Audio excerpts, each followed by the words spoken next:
Bueno, señores, voy a pedirle enseguida la opinión al Albert Rivera a propósito de ese vídeo, después también la del resto de la mesa, a propósito, digo, de ese vídeo o incidente protagonizado, según lo que hemos visto, que está circulando por Internet, por varios bomberos y policías catalanes, que forman parte, parece ser que es una delegación española de bomberos y policías presentes en una competición deportiva internacional de estos cuerpos que se está celebrando en Nueva York. El incidente tiene lugar cuando, al coronar un Castellet, estos bomberos y policías enarbolan una bandera estelada, que es la bandera independentista de Cataluña. Y el resto de la delegación, el resto de bomberos y policías españoles asistentes a estos juegos, pues se lo recriminan, se lo reprochan y les insultan incluso. Sí, bueno, Albert, ¿qué noticias tienes tú al respecto sobre esto? Tampoco tengo la misma duda que tú, Antonio. Es decir, por la información y algunas preguntas de unos periodistas, no he acabado de saber si realmente es una delegación, una comitiva oficial de policías españoles y bomberos, o si es a título individual. Lo que pasa es que la propia dinámica de lo que ha pasado hace pensar que no, que es una comitiva, porque se hace en grupo, porque lo hacen solo los de una determinada policía o un determinado cuerpo de bomberos, y por tanto parece ser que sí que hay cierto entente o un funcionamiento como comitiva. De todas maneras, a mí me parece que si alguien a título individual, el otro día con Cés Fábregas pasó, ¿no?, que se criticó que la llevara y todo. A mí, si alguien a título individual y en un ente privado hace uso de la bandera independentista como de la bandera comunista o de la bandera de no sé qué, pues bueno, es ideología y forma parte de su ámbito de libertad privada, puede estar en contra, ¿no? Ahora, que lo hagan funcionarios públicos, si realmente es una comitiva colectiva de un país, y dar este espectáculo en Nueva York no me parece bien. Lo del tema de los insultos, bueno, pues yo no lo haría. Ahora, también es verdad que quien levanta una bandera independentista con una comitiva que se supone que es de unión de los policías y bomberos que representan a diferentes países, pues tampoco esperarás que te aplaudan, ¿no? Me imagino. Es decir, yo he leído alguna prensa con tinte nacionalista que hacía esa crítica, ¿no? La culpa es, no, oiga, es que es usted el que saca una bandera que quiere decir que usted quiere separarse de este otro señor, y vienen juntos a representar a España. Entonces, me parece que la búsqueda de esa dinámica, yo le debo decir a Antonio que ya no me sorprende, porque claro, es que en Nueva York se abre una delegación de Cataluña y Carot hace un discurso a todos los ciudadanos neoyorquinos, pocos irían desde luego al discurso, pero nos cuesta 188.000 euros la de embajada, pero dice allí que España es el culpable de todos los males de Cataluña. Claro, tener delegaciones oficiales, eso me preocupa más. ¿Y quién es el delegado de Cataluña en Nueva York? Pues un becario de Esquerra Republicana era, que nos costaba una pasta, ¿no? El jefe de delegación es un británico. Sí, exacto, un becario británico independentista. Solo una cosa, un matiz. Me preocupa más, lo hemos hablado una vez aquí en la mesa, que de cara al 11 de septiembre, que es el día de Cataluña, la diada, ya hay ayuntamientos que han aprobado mociones que dicen que van a retirar la bandera española, que van a retirar las banderas oficiales y van a colgar una bandera independentista, que no es constitucional, o por lo menos no es oficial, y por tanto, digamos que eso ya se traslada a instituciones hecho por concejales y ayuntamientos gobernados por CiU, por Esquerra, incluso alguno con el apoyo de algunos socialistas. Entonces, esa es la realidad en las instituciones. No me extraña que pase esto. Colectivo, con el beneplácito de la Generalitat. Y ahora la Generalitat dice que no puede identificarlos. Oiga, coja el vídeo, porque yo sí los puedo identificar. La calidad del vídeo no es buena, pero yo sí los puedo identificar. ¿Cuál es el problema de fondo? No que haya un tío que se declare independentista, sino que la propia institución se declare independentista. Los ayuntamientos que gobiernan... Que la propia Generalitat les alberga. Y que los propios ayuntamientos gobernados por Convergencia y Unió van a retirar la bandera de España. Que no hay autoridad, que las instituciones se han rebelado. Eso es lo que me parece grave. No que un tío se coja la bandera independentista, sino que la Generalitat está amparando. Y a mí eso me parece gravísimo. A mí me gustaría escuchar al gobierno de España, Estado de Derecho. Las leyes, dijo Rubalcaba en su momento, las leyes son para cumplirlas. Hasta los canarios han querido pescar ya en Río Revuelto al pretender aprovechar la reformita de la Constitución que obliga por mandato constitucional a que las administraciones públicas no gasten más de lo que tienen, para reivindicar otras reformas de esa Carta Magna, pero a título personal, o sea, de particularidades. Bueno, asuntos de interés de esas comunidades. Ya lo han dicho los oiga, canarios. Este es un tema muy serio.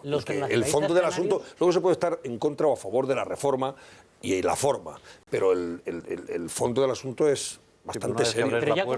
Pero ya consiguieron los nacionalistas canarios, por apoyar al gobierno de Rodríguez Zapatero en una de las reformas, uno de los últimos decretos leyes, consiguieron el reconocimiento de las aguas territoriales, por así decirlo. Pero yo volviendo a las palabras de Durán, me parecen muy significativas porque es una pataleta irresponsable. No es una pataleta. Bueno, es mi lectura, yo lo veo como una pataleta, que es decir, oye, que si no estamos nosotros no hay consenso, ¿no? Perdone, usted representa lo que representa, para bien y para mal, y además siempre representa a una parte del territorio español y a una ideología de esa parte, no a toda, porque lo digo porque algunos no somos nacionalistas en Cataluña o en el País Vasco. Entonces, ese riesgo que hoy, para mí, la parte positiva de la lectura, luego hablaremos de esa reforma, es efectivamente decir, oye, que aquí, que nosotros no somos los reyes que cortamos el bacalao, hablando claro, que parece que pasan de nosotros. Hombre, porque ustedes van contra el signo de los tiempos, es decir, estamos intentando unificar criterios y a usted la palabra unión les da alergia. Entonces, cuando algo que une o que hay que unificar en Europa o dentro de España o coordinar políticas les da alergia, ahora, yo lo digo, lo recuerdo, hoy el Gobierno de Cataluña ha dicho que va a aprobar de forma urgente una ley presupuestaria propia para Cataluña distinta al resto. O sea, es que esta es la actitud de aquellos que han tenido la llave de España durante 20 años. Demuestra el compromiso de España con la responsabilidad y no supone ineludiblemente en absoluto, para nada, recortes del gasto social. Si se recorta o no el gasto social dependerá de la evolución de la economía y de las decisiones del que gobierne en cada momento. Disciplina de voto más allá de Antonio Gutiérrez, que es el único que se ha puesto desde el Partido Socialista. ¿Y Convergencia y Unió qué ha hecho? Pues ha protagonizado ese gesto insólito que antes comentábamos, no votando en protesta por la forma en que se ha llevado a cabo la reforma. No se ha abstenido, no ha votado a favor, tampoco en contra. O sea, sencillamente han dicho, no votamos, y se han cruzado de brazos. En referencia a los nacionalistas vascos y catalanes, ¿creéis que si se hubiera contado con ellos, estos estarían también encantados en el convento? ¿O habrían expresado esta discrepancia tan notable? Si me permites un matiz, sí. Si se hubiera contado con ellos, no. Si se hubiera hecho lo que ellos querían. Claro. Es decir, contar con ellos se puede contar. Lo que pasa es que, claro, yo hablar y proponerle a alguien que vamos a unificar criterios de déficit público, que vamos a intentar coordinar políticas para que nadie se pase unos ciertos techos y que lo vamos a introducir en la Constitución, hablar con gente que ya sabes que está en contra de eso y que es más que algunos quieren la independencia de un territorio o que quieren aprobar leyes cada uno por su cuenta, me parece que no toca, ¿no? Es decir, no es que no toque, se puede plantear, pero van a decir que no. O sea, me parece que el problema de los nacionalistas es que ellos creen que todo el país tiene que estar a expensas de su interés territorial, de lo que representa ese 3 o 4% de la soberanía nacional. Y los temas de soberanía nacional, primero, dependen de todos los españoles, segundo, se modifican en las Cortes, y en este caso, yo abriendo el debate, creo que sería legítimo, sano y positivo que una reforma que cuenta, primero, con los dos grandes partidos y su apoyo, con otros partidos que lo pueden apoyar o que podemos con matices decir, oye, a favor de esto. ¿Cuál es el miedo? Yo lo pregunto y lo puedo afirmar, después hablamos de ello, el miedo a plantear un referéndum de ratificación de una decisión que lleva implícitamente, nos guste o no, una unificación de criterios y una cesión implícita de soberanía, de parte de nuestra soberanía, porque de nuestra soberanía estamos... ¿A quién? A Europa. No. Déjame explicarlo. Nosotros, implícito, ¿sabéis lo que quiere decir? Que no es explícito. Pues déjame explicarlo. Implícito quiere decir que estás asumiendo que la ley más importante que aprueba un país, y por historia cualquier parlamento, que es los presupuestos, se autolimitan porque hay una directiva en la que yo estoy de acuerdo, lo aviso, es decir, que unifiquemos criterios de déficit. Por tanto, sí que es una cesión implícita. Es una directiva comunitaria, te refieres, sí. Es una fórmula impropia de lo que tendría que ser una Constitución europea o una directiva europea, decir, esto va a ser así en toda Europa. Como no hay una Europa política unida, tenemos que recurrir a estas reformas y España especialmente por su delicada situación. Pero insisto, el referéndum para mí lo necesita esta reforma porque legitima, no porque jurídicamente ya sabemos que no es necesario, legitima y en un momento político convulso, como tú decías, algunos pueden aprovechar y quitarle legitimidad a la Constitución, a la propia reforma o al déficit. Los nacionalistas ya están diciendo que no la cumplen y que cada uno haga lo que quiera. Obviamente todo el mundo está invitado a participar. Hay en este momento un plazo abierto de enmiendas que finaliza, como todo el mundo sabe, el próximo jueves. En mi opinión, tanto la entrada en el euro como esta cesión presupuestaria deberían ambos, legalmente entiendo yo, además, deberían haber necesitado un referéndum. Muy bien, a ver, quería responderle a Luis Salvador ya. Dos cuestiones. La primera, coincidiendo con Recarte, es decir, hay que ir al origen, que es importante para pedir luego un referéndum también, y lo explico. Es decir, el origen son dos orígenes. Uno previo, si me apuras, es el tener gobiernos de nuevos ricos, que se gastan más de lo que tienen, vamos a hablar claro. Tener ayuntamientos en quiebra, tener comunidades autónomas con un déficit desorbitado, tener un Estado que ha tenido que recortar socialmente lo que no está escrito, es consecuencia de malos gobiernos. Eso es de una mala gestión, sin duda. Aquí se ha gestionado muy mal. Ahí es siniestro, nacionalista, no nacionalista, del PSOE o del PP. Segundo, eso Europa y la situación económica hace que llame la atención y diga, oye, no tenéis credibilidad, tenéis que tomar una medida extraordinaria, efectivamente. Pero claro, la medida extraordinaria es, primero, reformar la Constitución, incluyendo allí los déficits y los límites, porque si no, vamos por ley orgánica y no hace falta todo este follón. Y segundo, yo digo que tiene que tener un referéndum, y lo repito, porque es legitimar una decisión que para mí, para algunos no, sí que implica una decisión importante, que es ¿qué hay más importante para un Parlamento que sus presupuestos? Pues eso creo que no está nada mal que se ratifique. Los procesos jurídicos, administrativos y de otro tipo están bien como argumento secundario, pero en política, y los que estamos aquí, algunos somos cargos públicos, sabemos que la ciudadanía hoy pide también, que son los que nos pagan el sueldo, que escuchemos, no solo que ejecutemos y a la vez escuchemos. Estoy convencido, Gustavo, que el PP y el PSOE y otros partidos que puedan o podamos defender un sí a una reforma de este tipo, y evidentemente soy PP de los que encabezarían eso, se puede convencer y explicar que esta reforma es necesaria. Lo que no se puede es obviar que a lo mejor a veces un referéndum sirve para esto, para dar fuerza, legitimidad. Insisto, es la Constitución, no es una ley ordinaria. Y la Constitución, cuando se cambia, hay que hacer cambios. Y pongo un ejemplo, la ley electoral.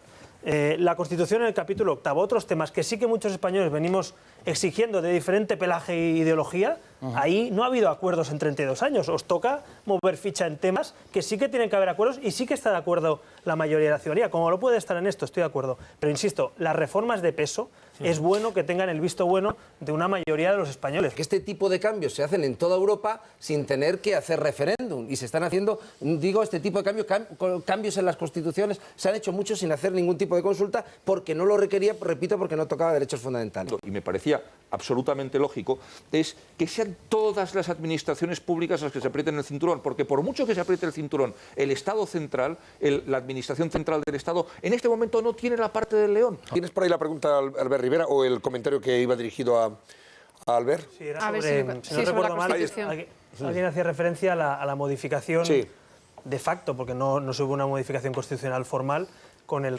Estatuto catalán, pero yo quiero recordar que el Tribunal Constitucional lo que ha hecho es decir aquellos puntos que eran inconstitucionales y, por tanto, si se interpreta conforme a la sentencia, no tiene que haber habido modificación de la Constitución. El problema es que en Cataluña no se cumple la sentencia constitucional. Eso recordaba nuestro espectador. Ese es el problema de fondo. El problema es que, como decíamos aquí, las leyes y algunos gobernantes se declaran insumisos ante determinada legislación. Bueno, para finalizar con este asunto... Sí, vamos a finalizar con esto, por favor, simplemente que tenemos que abrir otros. Al final, hablabais aquí de comunidades, ayuntamientos, nos olvidamos que son personas y partidos los que están detrás. O sea, me parece muy bien ese discurso, pero al final la comunidad catalana, valenciana, la ciudad de Madrid, la de Barcelona, son partidos que ejecutan. Y yo me alegro mucho que algunos digan ahora que no se puede gastar más de lo que se tiene. Pero solo le pediría a esos partidos que, por favor, no tengan que esperar que venga la señora Merkel a decirlo y lo cumplan y lo apliquen. Porque me da la sensación de que el señor Rajoy se le ha parecido la Virgen al señor Zapatero para hacerle cumplir a sus varones territoriales el déficit presupuestario. Porque, claro, da la sensación de que aprovechemos que nos hacen esta reforma,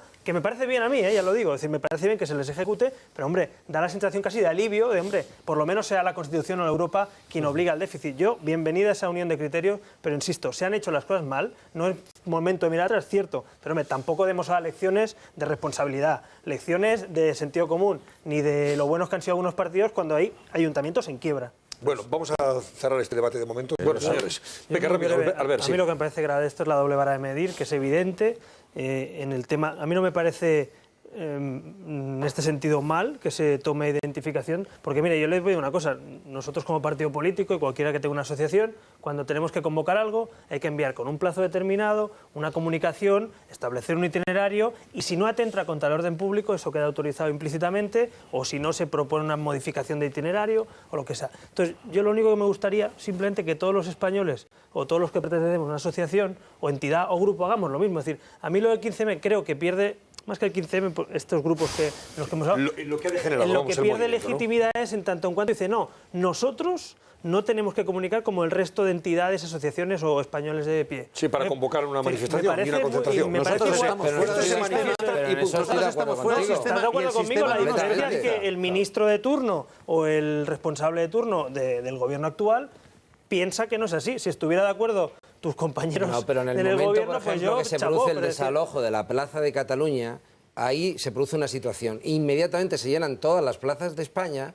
Estamos hablando de dos elementos, o sea, dos temas distintos, porque además, como bien has dicho, lo que ha derivado el 15M en algunos aspectos. Y toda esa gente que llenó después las plazas, muchos de ellos no eran personas violentas, eran gente que lo habían hecho en una solidaridad probablemente sin haberlo analizado por el caso, a instancias del Gobierno, Vicente Álvarez de Medir, que efectivamente la idea de hacer una policía autonómica en Madrid, que habría que revivirla, y yo creo que es la peor de las soluciones. Yo creo que tenemos malísimos ejemplos de las guerras China, lo que son los Mossos de Escuadra, y ahora vamos a tener también una policía autonómica en cada una de las autonomías. Interior grabando en la puerta las 24 horas del día, todavía no.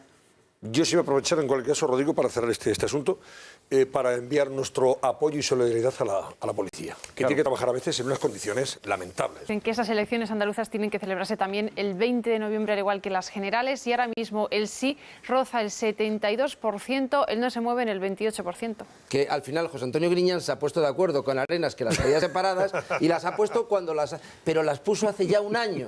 Y es el Partido Popular el que antes pedía que fueran separadas y ahora pide que sean juntas. Eso sí es coger el rabo por las hojas. Muy claro. ¿Estáis de acuerdo con lo que dice Luis? No, yo he descrito hechos. Pero he descrito hechos. Que hacía falta que fueran antes. El cuento, vaya, para dormir a un niño no sé si cuento se lo creería, hechos. Pero el cuento es magnífico. Ahora, ¿podemos dejar de tomarle el pelo a los ciudadanos que nos están viendo? Porque, este debate en Andalucía no era baladí. Se hizo una cuestión de fe de este tema. Y ya dijo, pongo la fecha y va a ser tal fecha, que es una atribución suya. Que los ciudadanos tienen dos dedos de frente, uno más, otro menos, pero todos en general un mínimo, y la hemeroteca y la memoria tiene cierta... Sí, todo entonces, como todo es publicado, podemos dejar de decir tonterías. Lo que pasa aquí, vamos a explicarlo, porque si no los ciudadanos no confiarán en los que somos cargos públicos, es que hay un interés ahora del PSOE de separarlas, lo había del PP hace un tiempo de separarlas y ahora no le interesa, porque las encuestas les van bien y históricamente al PSOE les ha intentado siempre hacer las juntas. ¿Eso es bueno? Pues ni malo, pues depende. Si se ahorra económicamente y se convocan las urnas y este país fuera suficientemente con calidad democrática y cultura democrática para votar pensando en Andalucía una cosa o lo mismo y pensando en España otra, pues bueno, ahora, ¿está preparado este país? No lo sé. Desde luego, el cuento de que ahora está como queda, no es que no me lo crea yo, es que no se lo cree nadie. Escuchamos unas corbatitas que me ha regalado el señor Monpó para ustedes, las corbatas de Antonio Monpó. Luis es Alberto y Gustavo, ahí tienen ustedes. No sé si son buenas o malas regulares. No, toma, pues aquí tienen. Está buena. Nos marchamos, les dejo con Punto Pelota y con Pedrerol. Mañana volvemos. Que pasen buena noche. Hasta mañana.